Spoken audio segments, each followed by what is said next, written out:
Well, good afternoon. And on behalf of the First Family, welcome to the White House.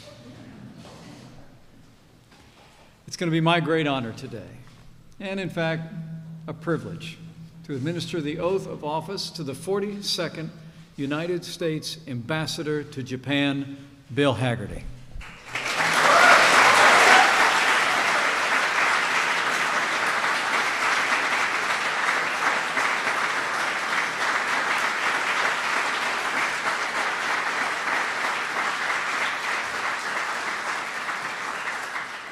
We're joined today by some very distinguished guests.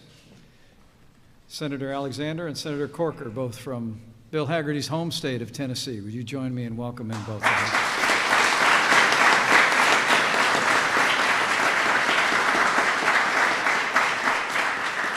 I see distinguished members of the military and other honored guests. I know the family is very grateful you're here, as is the President and myself. We're joined today also by the most distinguished guests who are here, and that is our incoming ambassador's wonderful family. His mother, Ruth,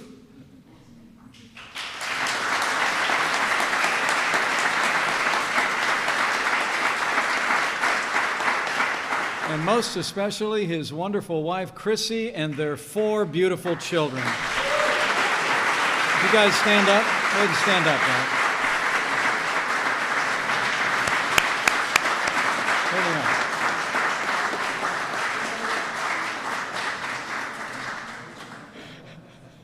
The Hagerty family heads to Japan, and it's a big crew. We also have many other honored guests with us today, including the Commander of the United States Armed Forces Japan, General Jerry Martinez, and many distinguished members of Congress from his home state, as well as the senators that I mentioned before. In fact, it's important to note that Senator Corker is, in fact, the chairman of the Senate Foreign Affairs Committee, and we're truly honored to have you and Senator Alexander here. We're also joined by members of Congress from the House of Representatives in Tennessee, Congressman John Duncan, Congresswoman Diane Black, Congresswoman Marsha Blackburn, Congressman Scott DeJarlis, David Kustoff, and Congressman Phil Rowe. Would you give them all a round of applause for their kindness?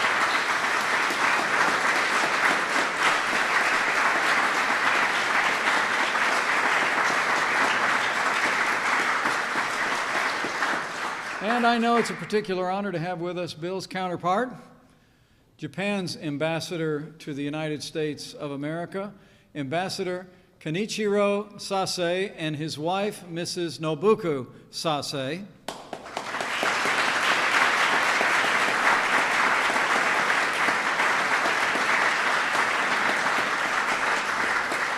As well as a special advisor to the Prime Minister and member of the Diet, Katsuyuki Kawai.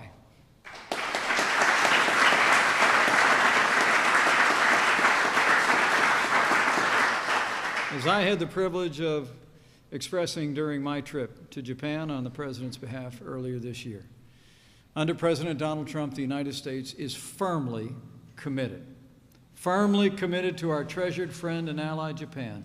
One of the clearest signs of that commitment, I believe, today is the President's choice of Bill Hagerty as America's ambassador to Japan.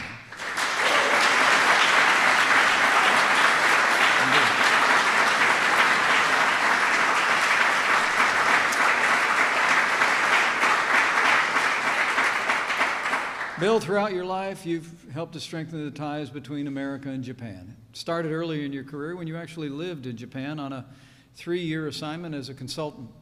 You then served as an economic advisor under President George Herbert Walker Bush, and in your time as commissioner of the Tennessee Department of Economic and Community Development, you worked with Japanese firms to make investments in your home state that have created good-paying jobs for the people of Tennessee. But your commitment to Japan reaches far beyond a professional level. Your service on the board of the Far East Council of the Boy Scouts of America has brought the people of our nations closer together and has deepened the friendship of our nations for generations to come. President Trump has now called on you to represent the United States as our ambassador to Japan. And this is a momentous time in the life of our alliance. In this time of challenge and widening threats in the region, the U.S.-Japan alliance remains the cornerstone of peace, prosperity, and freedom in the Asia-Pacific. The United States and Japan stand together resolutely to confront whatever threats are posed to us, especially those posed by the regime in North Korea, and we always will.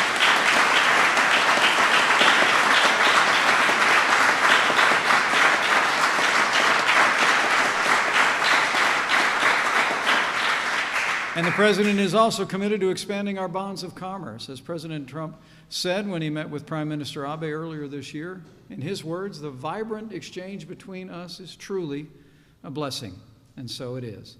And through the U.S.-Japan Economic Dialogue, which the President had me launch during my visit in April, our nations have been working tirelessly to deepen our bilateral economic ties even further, and we look forward to working with you to advance that effort. Bill, given your integrity, your record of leadership, and your distinguished history, the President and I are confident that you will excel in this new role.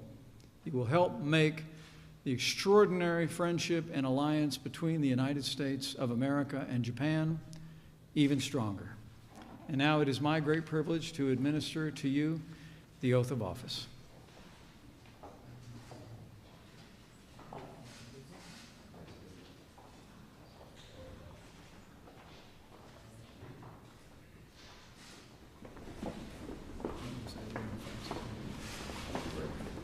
Put your left hand on the Bible. Raise your right hand. And repeat after me. I, Francis Hagerty IV. I, William Francis Hagerty IV. Do solemnly swear. Do solemnly swear. That I will support and defend the Constitution of the United States. That I will support and defend the Constitution of the United States. Against all enemies, foreign and domestic. Against all enemies, foreign and domestic. That I will bear true faith and allegiance to the same. That I will bear true faith and allegiance to the same. That I take this obligation freely. That I take this obligation freely. Without any mental reservation. Without any mental reservation. Or purpose of evasion. Or purpose of evasion. And that I will well and faithfully discharge the duties of the office. And that I will well and faithfully discharge the duties of the office. On which I am about to enter. On which I am about to enter. So help me God. So help me God. Congratulations.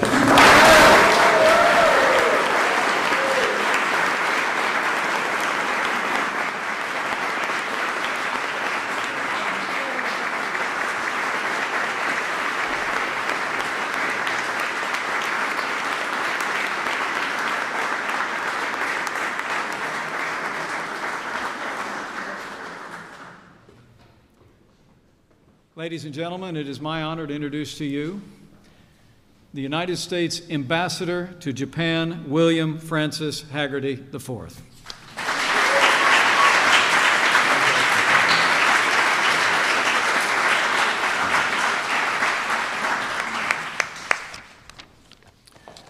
Mr. Vice President, thank you so much. It is truly an honor to be sworn in by you, sir, for a number of reasons. One, you were our incredible leader as chairman of the transition team, and it was my privilege to serve under you there. Thank you very much, sir. Second,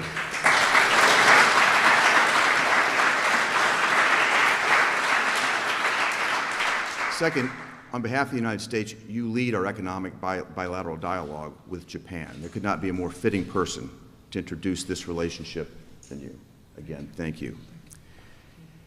And third, it's a very personal point to me, but the last time that I was in this room was when I was on the staff of another great vice president who hailed from Indiana, Vice President Dan Quayle.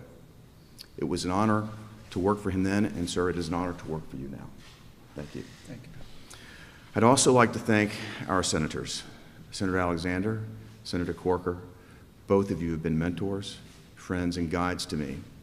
It's meant so much to me personally to have the benefit of your incredible knowledge, your leadership, and I look forward to continuing to work very closely with you both as we move forward. I know that I would not be here today were it not for you. Thank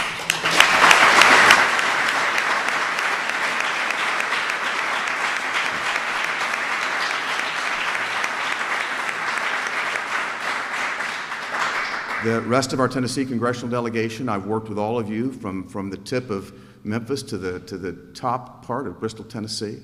So glad to have you, your support and have you here.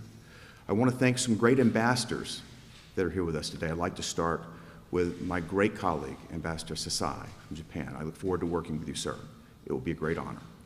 You're one of the foremost ambassadors, not only from your country, of course, but in the entire ambassadorial arena. I look forward to working and learning from you as time goes on. Also, there are 5 ambassadors here today that I'd like to acknowledge and recognize. One of them has been a great friend and mentor to me for a number of years, Ambassador Bob Kemet. Thank you very much for being here, sir.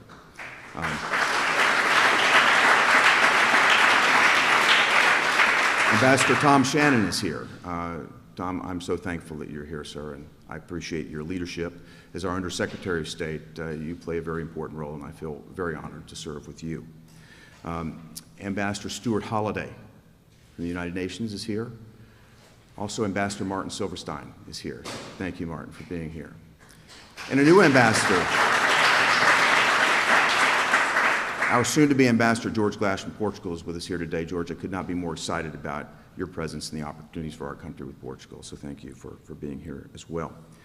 I'd also like to ask those of you who are on the transition team to please stand. Those of you who are already standing, please raise your hand. There's a wonderful brotherhood and a bond here that we all formed, and I can tell you that I wouldn't be here were it not for all of you. But that partnership, that time in the trenches, has meant so much to me, and to have you here today really touches my heart, so thank you so much. I'm also very pleased to be here in the presence of my friend Ray Washburn, who will soon be the head of OPIC. Ray, I look forward to working with you very soon. And I also would like to thank my friends who have traveled from far and near. You've come from overseas, from all across the country. I can't thank you enough for being here. It's a true honor. And so with that, I'd like to say I look forward to the challenge ahead of us. I couldn't be more honored nor more humble, given the leaders that have gone before me. But please know that I'm going to approach this with the vigor and energy that you all know that I have. And with the support of my wonderful family, we're going to make a wonderful contribution to what is already a wonderful relationship even stronger. Thank you very much.